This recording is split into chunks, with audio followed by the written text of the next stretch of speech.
Hello guys, what's up? Once again, ang sausawerang pobre. So yun na guys, so ngayon tayo ay may i-highlights na pangalan na alam kong deserve niya.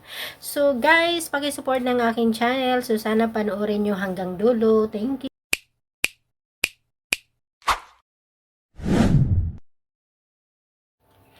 Hello guys, what's up? Once again, sa muli ang sausawerang pobre. So guys, tinatagyawat yata tayo ngayon dahil siguro sa kakachismis. So, ito na nga guys. So, ito bumabalik tayo para makisawsaw sa buhay ng hindi naman natin buhay. Pero guys, yung mga nakaraan, syempre, ang pinag-uusapan natin is yung kinaiinisin natin, 'di ba? So, puro kachismisan.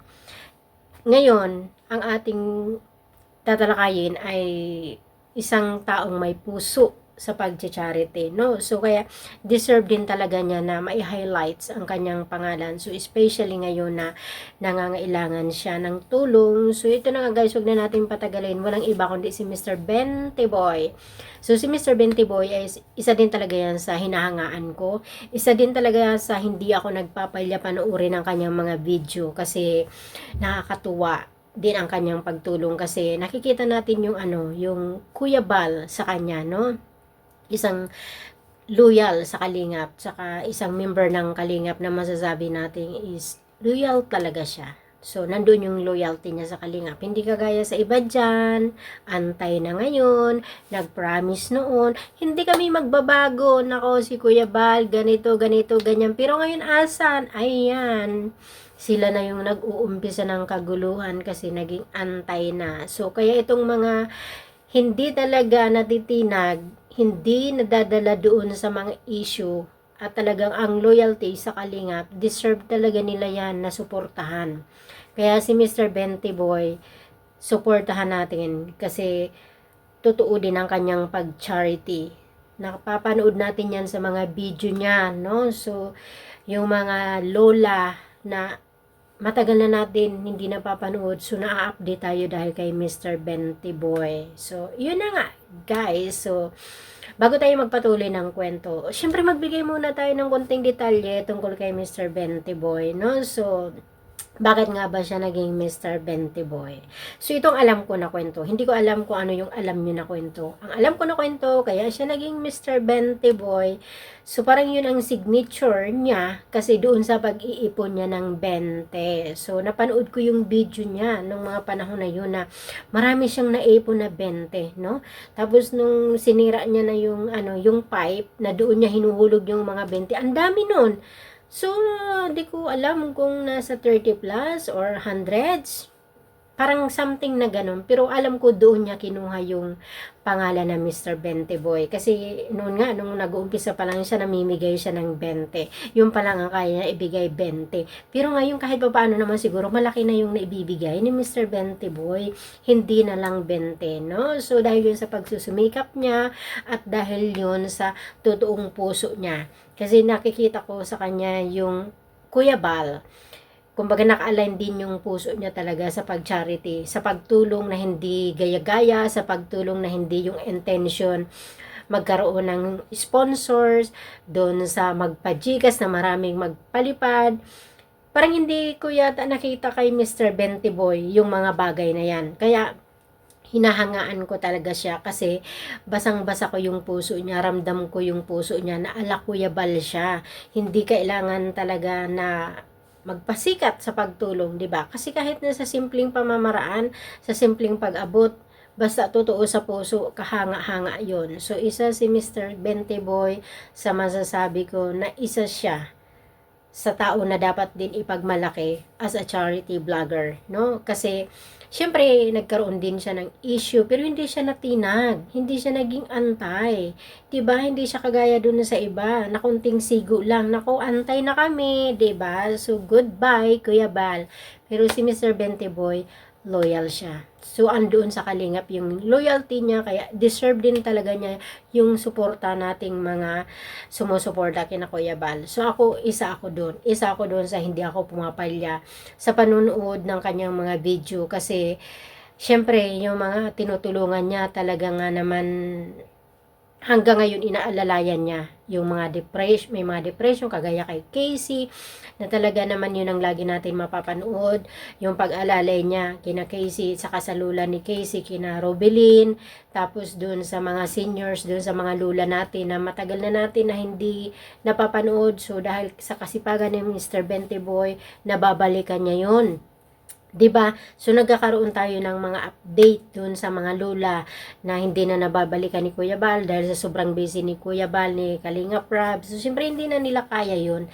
So alam ko din naman na may mga nakatuga. Pero ito nga si Mr. Benty-Boy, sa kasipagan niya, wala siyang pinipili. So isang bagay na gustong gusto ko kay Mr. Benty-Boy, hindi siya nakagaya sa iba na kung sino yung viral, doon siya may puso talaga siya sa pagtulong. Iba yung ano niya, iba yung atake niya. Kumbaga, totoo siya, no? Nakikita ko na totoo yung pagtulong niya. Kasi ang iba kasi, kung sino yung viral, doon siya. Kasi nga naman, syempre pag viral ka, ang daming views, mabilis ka talaga makilala, sikat. Si Mr. Benty-Boy walang pinipili. So, hindi siya nakikisakay doon sa viral. Talagang ang tinutulungan niya yung mga taong nangangailangan ng tulong. Kaya isa 'yun sa kahanga-hanga sa kanya, 'di ba? So kagaya nung napanood ko yung Englishera. Si Lola, nakalimutan ko yung pangalan ni Lola na mahilig mag-English. Siyempre, nasubaybayan natin ang kwento ng buhay niya yung pinapabahayan ni Kuya Bal. Siyempre, nung naging busy na si Kuya Bal, bihira na niya mabalikan. So, matagal na panahon ako na hindi nagkaroon ng update. So, bigla na lang ako nagulat nung napanood ko sa video ni Mr. Benty-Boy. Oh, sabi ko, tagal ko na nitong gusto mapanood at naiisip ko, sabi ko, kumusta na kaya yun si Lola, yung Englishera. So, napanood ko sa kanya, kaya natuwa ako. Tapos, si Nanay Nineta, no? So, yung mga senior na yan, parang ang sarap ulit ma-update sa kwento ng buhay nila ngayon. Kasi, syempre, hindi lang naman mga angels ang inaabangan natin ng kwento. Yung mga lula na mga makukulit, yung kwento din ng buhay nila. Syempre, sa mga angels, kilig na kilig tayo, diba? Sinusubaybayan natin. Pero, syempre, gusto din talaga natin ma-update tayo ng tuloy-tuloy doon sa mga seniors na natulungan. So, kagaya nung kay Lola Nineta, ang ganda rin ng kwento ng buhay niyan dahil napakakulit, no? So, ang sarap din subaybayan. So, medyo na-stop nga. So, medyo matagal tayo nagkaroon ng update, no? So, yung mga lula na yan, si Nanay Lowe's, diba, itong mga lula na to, ang gaganda rin ng mga kwento ng buhay nila. Kasi ang kukulit nila, diba? So, nakakatuwa din sila panuorin. So, masayang puso natin na natutulungan sila ng kalingap, no? Sa hirap ng buhay. Pag may kalingap talaga, kahit papaano nagkakaroon ng pag-asa sa buhay, no? Lalo na yung nabibigyan sila ng bahay, nabibigyan sila ng bahay, nakakain sila ng maayos. Kaya nakakatuwa, diba? So, maraming mga lula tayo na inaabangan na parang matagal tayo hindi na-update, yung kagaya kay Nabina, no? So, inaabangan natin talaga yan. So, dahil kay Mr. Benty-Boy, sa kasipagan ni Mr. Benty-Boy, natutuwa ako sa kanya kasi parang pinagtsatsagaan niya talaga balikan. Siyempre, ang mga bahay ng mga nasa sulok, di ba? So, at isang kagandahan sa kanya, hindi siya nakikisakay doon sa mga viral. Na kung sino yung viral, doon siya. Parang nga naman maraming views. Si Mr. Benty-Boy, hindi yun ang nakikita ko sa kanya. Kaya nakikita ko sa kanyang katauhan ni Kuya Bal, no? At saka hindi yung pasikat. Diba? So, yun ang maganda, yun ang totoong yun ang totoong may puso sa pagtulong. Walang pinipili. Kung sino yung nangangailangan ng tulong, yun ang tinutulungan niya. So, kagaya nun mga lately na mga napanood ko yung asawa ni Brother Paas, diba? Na gusto din natin ma-update. Kasi nakakalimutan natin, tapos minsan maiisip mo, mamimiss mo, tapos di mo mapapanood, tapos bigla mapapanood mo kay Mr. Benty-Boy. So, sa kanya ko napapanood yung mga dati na tinutulungan na wala na tayo ng update. So, nagkakaroon tayo ng update ngayon. Kaya masaya ako dyan. Tuwan-tuwa ako kay Mr. Benty-Boy. So, na-appreciate ko siya dyan na tama yung ginagawa niya, no? So, kaya deserve talaga niya yung suporta natin na lumago pa yung kanyang channel. Kasi sa tingin ko, pag lumago ang kanyang channel, Kuya Bal siya, marami din talaga siyang matutulungan, no? So mga ganitong klaseng nagcha-charity, talagang deserve na masuportahan.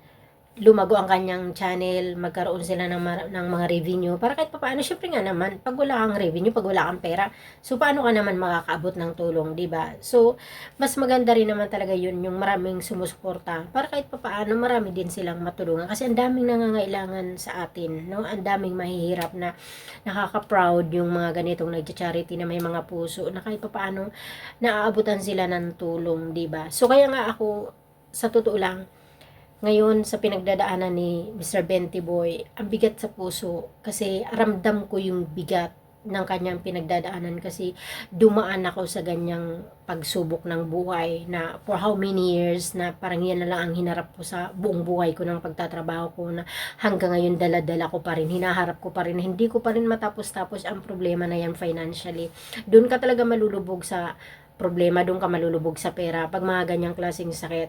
Kasi lalo pa pag tayo, mahal natin yung magulang natin, pamilya natin, na hindi mo kayang baliwalain, gagawin mo talagang lahat ng paraan na magawa mo yung maibigay mo kung ano yung kailangan. So kaya ramdam ko yung bigat ng pinagdadaanan ni Kuya Jason, kasi sino ba naman yung hindi mabibigatan sa ang nanay mo may sakit, cancer, tapos ang asawa mo cancer.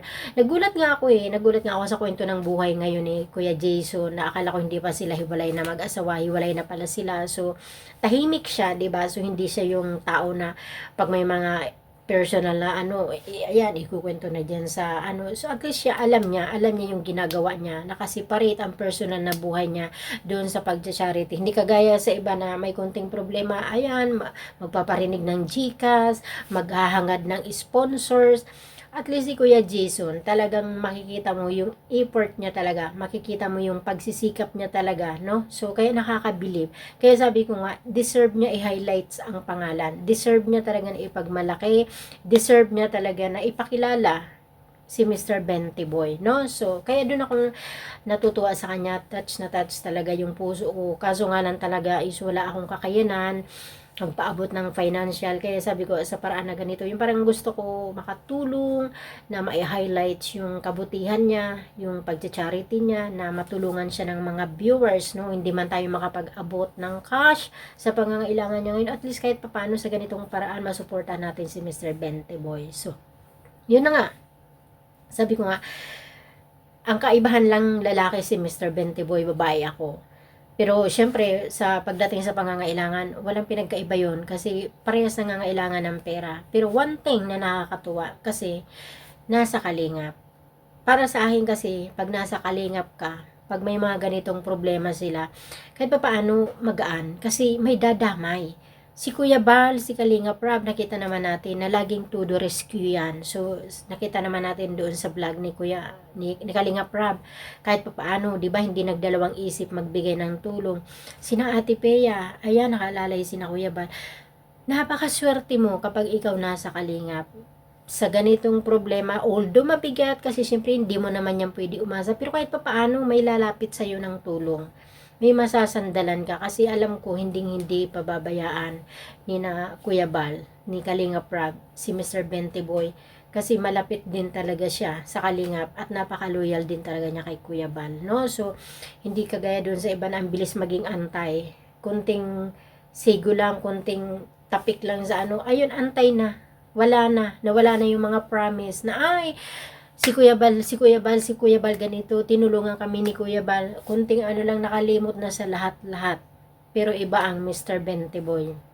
Ang Mr. Benty Boy, marunong magpasalamat, marunong magtano ng utang na loob. Alam niya kung sino talaga ang nakatulong sa kanya. Alam niya kung paano siya natulungan ng Kalingap. 'Di ba? So, yun ang nakakatuwa doon. Marunong magpasalamat, marunong mag-appreciate, marunong manindigan, andun yung loyalty sa taong nakatulong. 'Di ba? So, kaya nga, sabi ko nga, napakaswerte, lalo itong mga beneficiaries na mga angels, no? Napakaswerte nila. Kaya minsan nakakasakit ng damdamin, nakakasama ng loob. Yung pagkatapos ng lahat-lahat, Kalinga pa ang magiging masama. Napaka-ungrateful ng ganun, na kung tutuusin, Kalingap ang nagbukas ng pinto sa inyo para maraming tumulong, maraming mga sponsors. 'Di ba? Marami kayong natanggap na tulong. Dahil sa kalinga pa rin yun. Kaya hindi pwedeng baliwalain. Hindi pwedeng sila na yung magiging masama pagkatapos ng lahat-lahat. 'Di ba? So, yun ang naman ang kinakasama ng loob natin eh. Masarap panoorin yung mga tinulungan, yung mga beneficiaries, yung mga angels na talagang totally nababago yung buhay nila, 'di ba? Masarap panoorin yun. Gustong-gusto natin yun o masinso sila sa buhay. Nasasaktan lang tayo kasi parang doon sa pag-angat ng buhay nila, parang hindi nakasali yung kalingap. Kalingap na yung naging masama, kalingap na yung parang naging may kasalanan, 'di ba? So yun ang hindi katanggap-tanggap lang naman, yun ang totoo.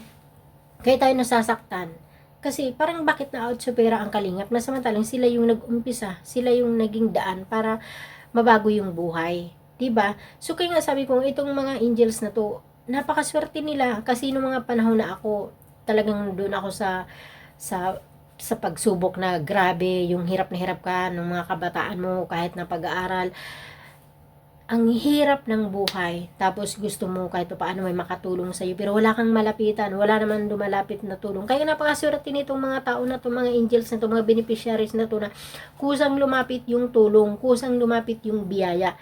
Pero after all, kalinga pa rin ang naging masama. Na napakaswerte nga nila, ang bilis ma-transform ng buhay nila, na talagang hindi lang pagbabago, talagang totally nagbago yung buhay, na masasabi ko talaga na hindi nila pinaghirapan, hindi nagtulo ang pawis nila, pero nabago yung buhay nila. Diba napakaswerte? Kami nga grabe na ang tinulo ng pawis, luha, lahat-lahat, hindi pa rin kami makaahon sa problema.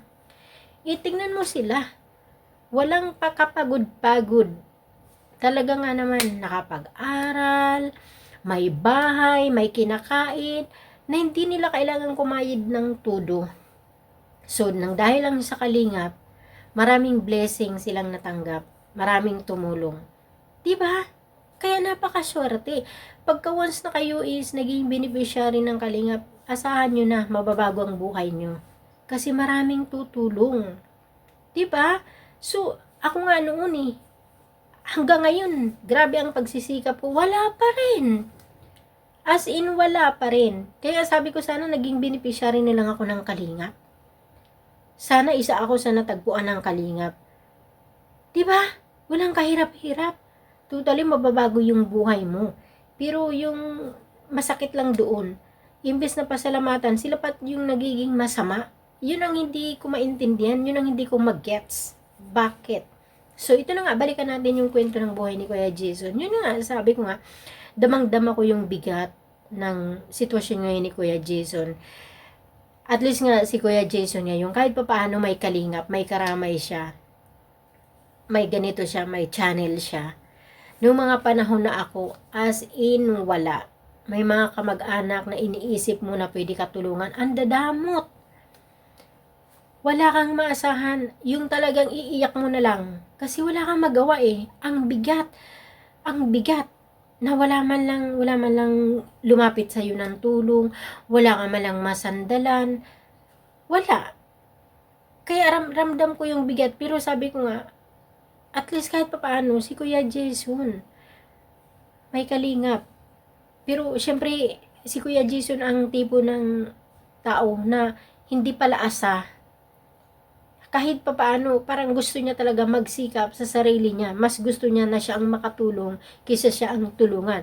Kaso wala nang choice. Sa mga panahon na yung kailangan din talaga ng tulong ni Kuya Jason. Na kahit na hindi man niya sabihin, 'di ba? Pero no choice na siya Sa ganyang sitwasyon kasi talaga, kailangan mo na talaga ng ibang tutulong sa'yo. Lalo pagdating sa pera. Kasi hindi naman tayo mayaman. Si Mr. Benteboy, nagkaka-revenue, umaabot pa rin siya doon sa mga tinutulungan. 'Di ba? Nakikita naman natin 'yan na talagang nag-aabot siya, kahit konti nag-aabot siya. Kina Casey, grabe yung alalay niya kay Casey, kay nanay, kay Lola na Casey, anda laki ng alalay niya kina Robilyn. 'Di ba? So, kaya nagpapasalamat ako kay Kuya Jason, na natutuwa ako, na sabi ko at least itong mga lola na to, kahit paano naiibsan yung hirap nila sa buhay. Kahit papaano, hindi man lagi-lagi nakakatanggap sila ng pera. 'Di ba? Yung mga ganyang bagay, maabutan ka ng 500.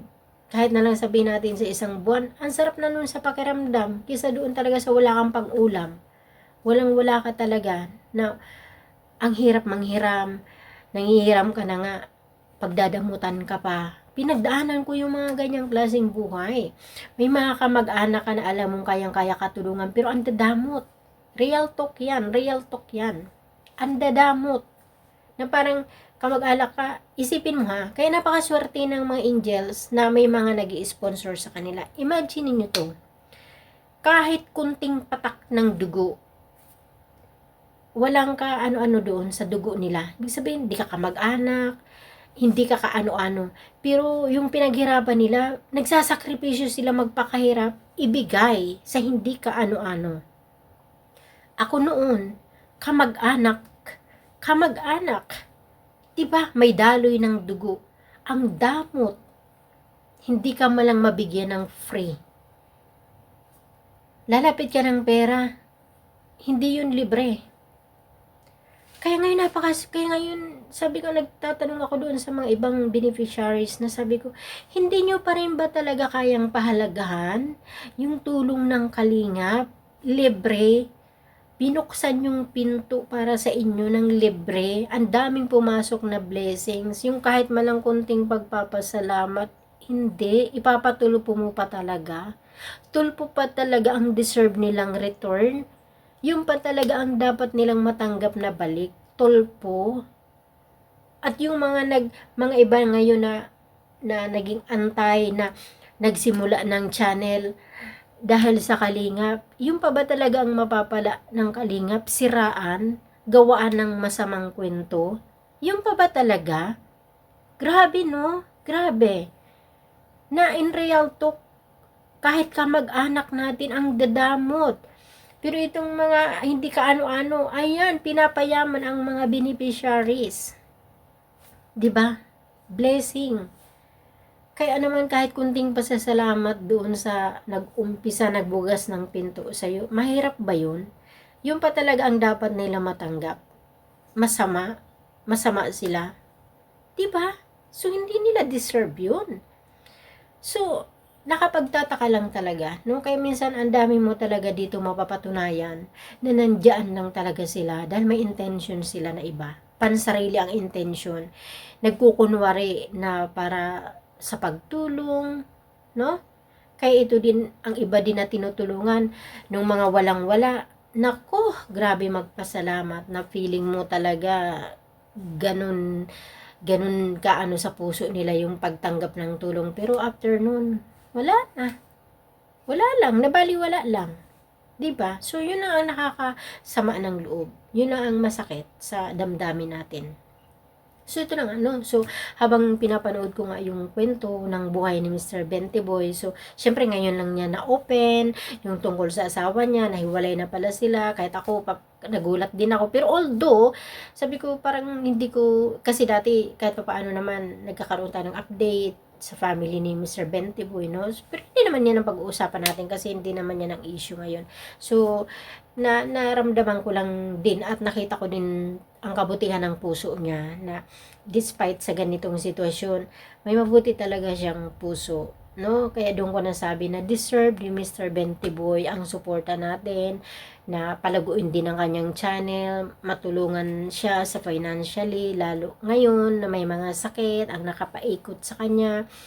Kahit may kalingap na alam natin na handang tumulong, pero si Mr. Bentiboy hindi yan aasa. Mas gugustuhin niya talaga yung kahit pa paano sa sarili niyang kita, sa sarili niyang pagsisikap. Kasi yun ang nakikita ko sa katauhan ni Mr. Bentiboy.